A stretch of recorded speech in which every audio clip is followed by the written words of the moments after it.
Thank you very much, Presiding Officer. And let me start by thanking Tavish Scott's constituents for the excellent products they produce in their salmon farms and indeed all round Scotland. This supports industries in my constituency. Sutherland's of Port Soy have been smoking salmon for 100 years, originally wild salmon.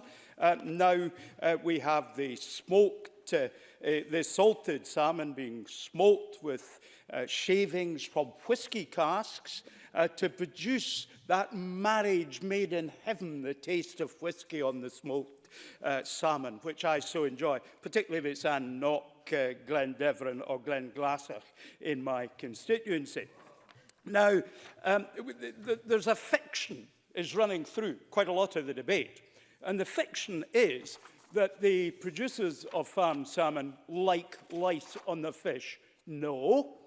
If there's lice on the fish, the commercial value of the fish goes down because it looks ugly on the fishmonger's display. The fiction is that mortality is something to which the salmon farmers are indifferent. Every time a salmon dies on a fish farm, that's lost income to the salmon farmers. So let's pretend that the industry doesn't want to engage on the genuine and properly expressed challenges that they meet. Donald Cameron referred to Loch Fyne as an attempt to show the linkage between fish farms and reduced salmon runs. Martin Jaffe's book does refer to Loch Fyne in relation to sea trout, same species essentially.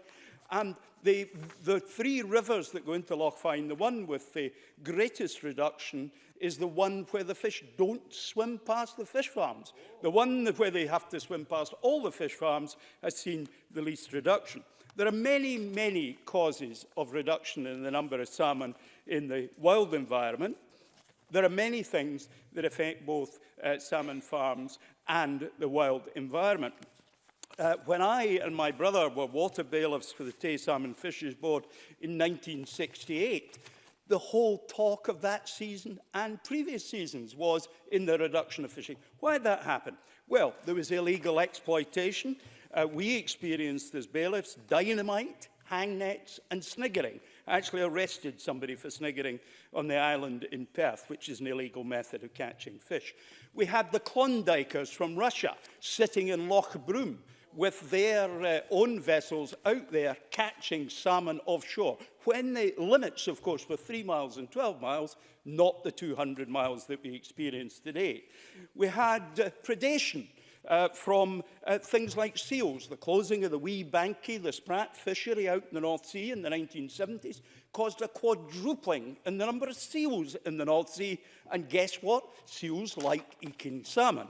Now, it's not one thing. It's a complex environment of different things. I first saw my sea lice in the 1950s. Unlike Jamie Green, while standing on the bank trying to catch with rod and line salmon, and my failures, I merely look in the mirror for the cause because I'm an indifferent fisherman. It isn't because there weren't fish in the river. I can't judge because I've never seen him fish Jamie Green's competence. But sea lice I saw at that time.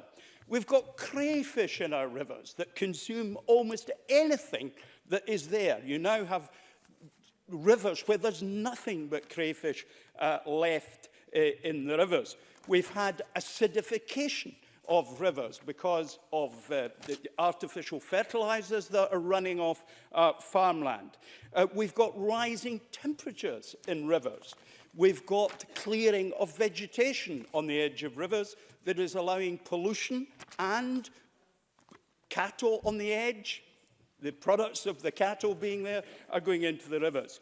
We've got other examples of where we've had dredging of things out of rivers, which make it more difficult. Now, there are things that are good as well. We've got dams and weirs.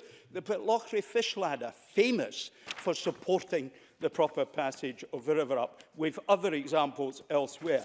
Let's not turn this into a simple-minded battle between the fish farms and the wild fish industry. It is a much, much more complex issue. I wish our industry every success in the future. I will continue to enjoy eating their products, but I will also watch with interest as we regulate in an appropriate way. Presiding Officer.